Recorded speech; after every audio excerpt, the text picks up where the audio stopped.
great agriculture production we have in our state through things like ethanol and biodiesel and wind energy, but also we have a lot of new products being made from corn and soybeans in everything from pharmaceuticals to nutraceuticals, as well as the traditional things like feed and food. And we're working every day, and we've got a couple big new fertilizer plants being built in our state. It's going to bring down the cost of nitrogen fertilizer for our farmers. That's the biggest cost of producing corn. And we're fighting really hard for the renewable fuel standard.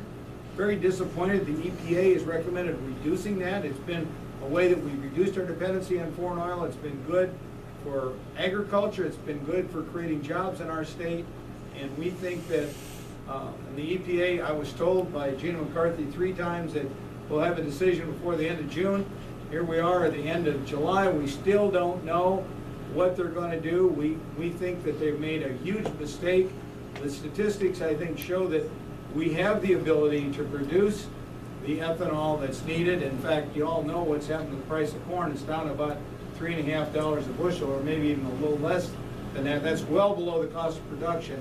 So the EPA has made a big mistake, and we're trying to do all we can to get that restored. By the way, every member of the Iowa legislature, both Republicans and Democrats, House and Senate, voted for a resolution to restore the renewable fuel standard, and that was in the first week of the session. Yeah. So, Clell, we want to thank you. We want to thank everybody in the General Assembly that helped us with that. And we also hosted a hearing in Des Moines at the Borlaug World Foods Prize Hall of Laureates, and we had people come in from 6 or 7 states to testify on how important that is. So and on eggs, we've got a crazy thing going on in California. We are the leading egg producing state, and 30% of the eggs that are consumed in California are produced in Iowa. And yet they have a law that says now if you don't comply with their standard size in terms of crates that chickens are kept in, you can't sell your eggs in California. Now wait a minute. You know why the United States went from the Articles of Confederation and the Constitution? It was because states were putting barriers up on produce from other states coming into their states. It's a clear violation, in my opinion. And I'm a recovering lawyer. I haven't practiced law for a long time, but in my opinion, my humble opinion, it's a clear violation of the Interstate Commerce Clause of the United States Constitution. And we have joined, the governors have joined with the Attorney General from Missouri and several other states in challenging that restriction there, because we think it's important to have that access to the market, and it's important for jobs right here with Rose Acres and other egg producers in the state of Iowa. We're fighting for, and when some celebrity chef attacked lean, finely textured beef with this smear campaign, I got 3 other governors to join me to go to the plant in South Sioux City, Nebraska, to show what they're doing is good. They use a puff of ammonia to kill E. coli in order that, and then they're using centrifugal force to separate the fat from the lean. And so lean, finely textured beef is healthy. And there's never been any health issues with it. It's also leaner, which is good for you, and it's cheaper because it's a trimming. So it's good, good, good, as Senator Grassley would say. And yet we have misinformed people, mainly in the East Coast media, that are attacking it with using these smear words. And so, as governor of Iowa, I think it's important for me to be an advocate for things that will help our state and grow our economy, and certainly agriculture is always an important part of that. So I just want to say thank you for the honor of being able to serve you. We want to lead the whole team to victory. You're going to get a chance to hear from a number of them here today. I'm sorry that Joni Ernst couldn't join us, but she's got a busy schedule and just came back from two weeks of summer camp at Camp McCoy, Wisconsin, with the National Guard, where she is commander of a whole battalion. a lieutenant colonel in the National Guard. You don't get to be a lieutenant colonel without having real leadership ability, but I love to tell the story about when I asked Kim Reynolds to run for lieutenant governor with me, and she said yes. The next question, I said, now, we need a good person to take your place in the Senate. She said, don't worry, I've got a friend, Joni Ernst. She would be perfect. Now, they had been in touch even when Joni was stationed over in Iraq. Yeah, email thing.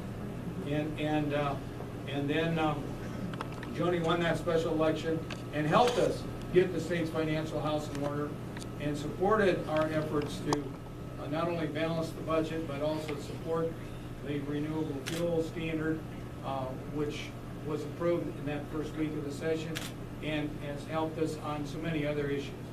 But there's a real contrast to her opponent. And you know what he had to say about Senator Grassley.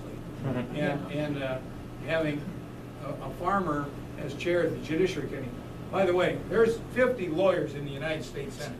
Do we need another lawyer there, or do we need a farmer to chair that Judiciary Committee? And I guess my feeling, I know Grassley well enough to know that he may not be a lawyer, but he is an astute,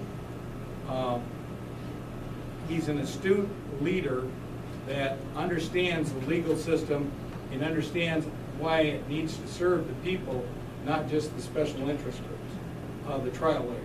So I think it's really important that we elect somebody that's going to make it work with Senator Grassley, make it possible for the Republicans to have a majority in the Senate for him to be chairman of the Judiciary Committee. And now we have another person that worked closely with Senator Grassley, who is going to be our next congressman from here. And you know, we had a six-way primary, a wide open race. Nobody got 35%, so it went to convention. It was a well-attended convention, over 500 people there. More people at the 3rd District Convention to choose the candidate for Congress than the Democrats at their state convention for all 4 congressional districts. And the person that emerged from that, and I think he emerged as the choice because he treated everybody so well. He's a very likable guy. He's a very smart guy. He obviously, as Chuck Grassley's chief of staff, knows what's wrong in Washington and what needs to be done with it. And when I called to congratulate him after he had won the nomination at the convention, he said, well, now we've got a candidate, we've got a ticket of Ernst & Young. You know anything about the CPA business? That's one of the big CPA firms. And anyway, he is a native of Van Meter, and you know that's Bob Feller's hometown. So I'm a big fan of Bob Feller. I was there with Bob Feller when they dedicated the Bob Feller Museum, and I am very proud to introduce our candidate for Congress in Southwest Iowa, David Young.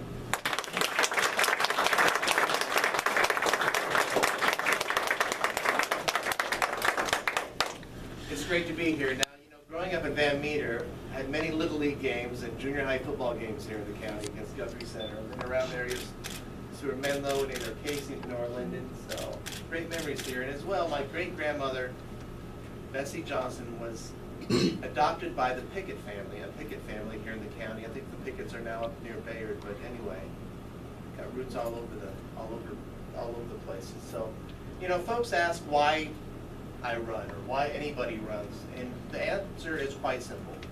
We do this because we love our state. We love this country. We love her beautiful land, her people, the opportunities that are there for us. And you know, I'm a 6th-generation Iowan, and my relatives came out here in 1881 to Pocahontas County, and they farmed, they worked on the railroad, they built a church, they moved down eventually to Van Meter. My grandparents had Young's Cafe, and my parents met in junior high and eventually got married, and my brother and sister and I had just a great small town life, 4-H and Cub Scouts and Little League and those kind of things. And you know, I have spent some time as Senator Grassley's chief of staff in Washington, D.C., and I've seen things up close there. I've had some insights, but always kept an outside Iowa perspective. And there's more common sense on any street corner in Guthrie Center than there is all over Washington, D.C. I will tell you that right now. So I know what works and what doesn't work. I know what can be done and how to get it done in Washington, D.C. And Senator Grassley taught me three things, really. One, how to listen. You know, we're up here talking right now, but many times I'm out there, I'm asking the questions because I want to know what you think. I want to know what problems you see, what solutions you have, your dreams, your anxieties, your fears, your loves. I want to get to know you because I cannot be any better an advocate if I don't know what you are thinking. Number two, you're my boss.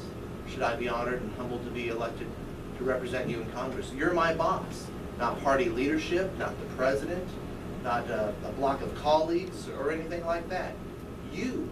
And you see what happens when members of Congress lose their way. We just had Eric Cantor. He was in House leadership and he just lost a primary. You're my boss. You have the ability to hire me and fire me. I report to you. And three, as a person of faith, like many of you are, you don't have to sell your soul to get something done in Washington. Just our dogged work ethic, our principles, and fighting for the truth, you can get things done. And I've seen it happen, and it can still happen. Now, in Washington, you want to talk about a contrast about what's going on between Iowa and Washington, D.C. You see, in Iowa, we've got a pretty good fiscal situation. We've got good budget priorities and budget principles. In Washington, D.C., we're at almost $18 trillion of debt. And you know what? We as Republicans, we need to retain the banner of fiscal discipline. We need to retain that banner, not just for the sake of the party, but for the sake of this country. And you can't just point at the other side and say the Democrats spent too much, because there are times when Republicans, we lost our way too, with a president and Congress who spent a little bit too much. I will be a taxpayer watchdog, and I'll guard your dollars. It seems like we've been working for the government needs to work for us. You know, it's your money. You work hard, it's your money. I'll be a watchdog for you. You look at the job situation. Here in Iowa, just over 4% unemployment. That's great. Leadership at the state level, and just, you know, the people who get up every day and they have a dream and they take a risk and there's reward and they create jobs. And, you know, sometimes tough is tough. But Iowans just get the job done. We are just wired. It's in our DNA to work and get things done. And we'll find creative ways to do it. And that's what separates us. We are the best state in this union, folks. I want you to know that. And you do know that, and that's why you're here. But at the national level, you know, our underemployment rate is probably triple what the unemployment rate is right now. You know, some of our families, our friends, our neighbors, they've given up. And they've just given up looking for a job because of the situation that's out there in many parts of the country. I'm not somebody who wants to take 1/6 or 1/7 of the economy and turn it over to the federal government like they did with the healthcare system. That's not what I'm going out there to do.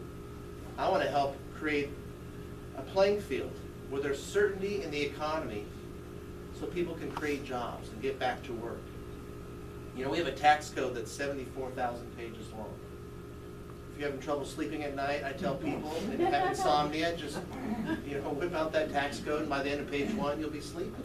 It's snoozing. But you know, we need to lower taxes. I believe we do.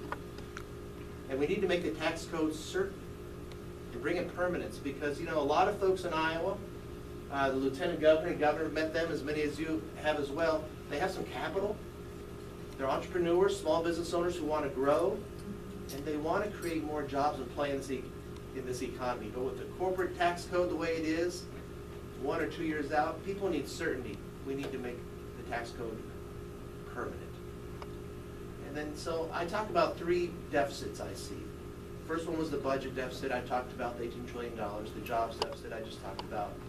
And the last one was the trust deficit. Congress has about a 10% approval rate. I want to know who those 10% are who think they're doing a good job. I would like to have a conversation with them. Because our government's gotten out of control. And it doesn't matter to me who's in power, Republicans or Democrats. In Iowa, we call it out the way we see it. We see malarkey, we'll call it out. And as a member of Congress, I can do the tough work on behalf of constituents, paying attention to your needs, fighting for you on behalf of some of the federal bureaucracies that are out there. I can do the voting. And 3, I can keep an eye on this government because Senator Grassley taught me to watch this government. The EPA is out of control. Remember when they wanted to regulate dust? And now methane, what they're doing with the RFS, and now the Clean Water Act. They want to redefine water so that maybe you're going to have to start, regulating dry creek beds and culverts. And my goodness, what could that lead to? You're going to have to maybe get a permit to tile your fields. That would be disastrous with this economy and for our way of life. I will not let you down. I will report back to you. You will see me often. And I'll carry your message to Washington, D.C. I thank you for being here. You are the people that do the work. Thank you very much.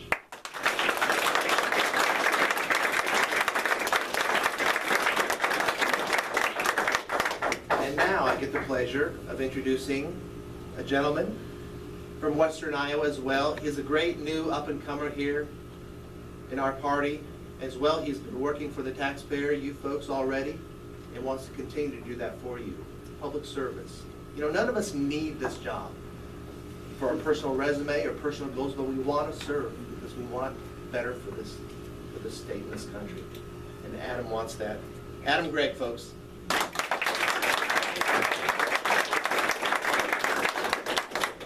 Well, thank you, David, and thank you all for being here today. My name is Adam Gregg, and with your help and your support, I'm going to be the next Attorney General of the state of Iowa.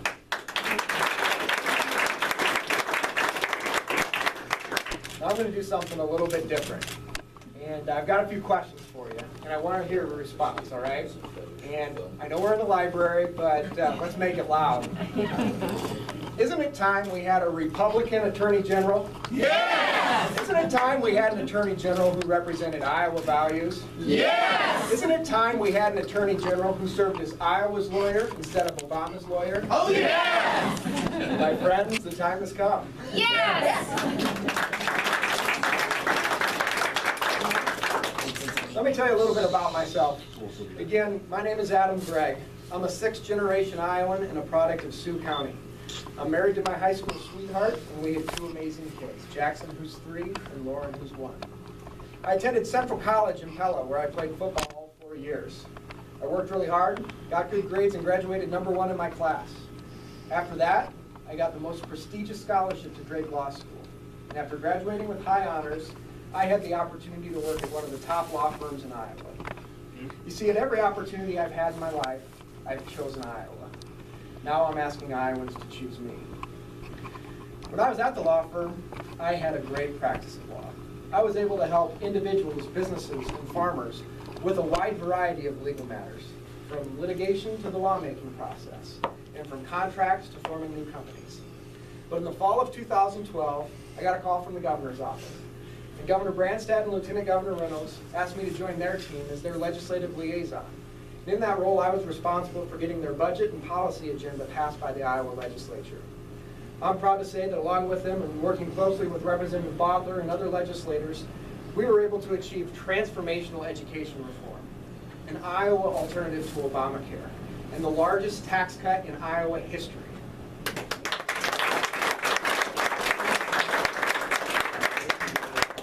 Now I'm running for Attorney General because I've got the passion and the energy to fight every single day for Iowa families, Iowa farmers, and our constitutional freedoms. As Attorney General, I'll be an advocate for a more open, effective, and accessible government. I'll take a leading role in pushing back on our federal government, and I'll hold President Obama accountable when he oversteps his bounds.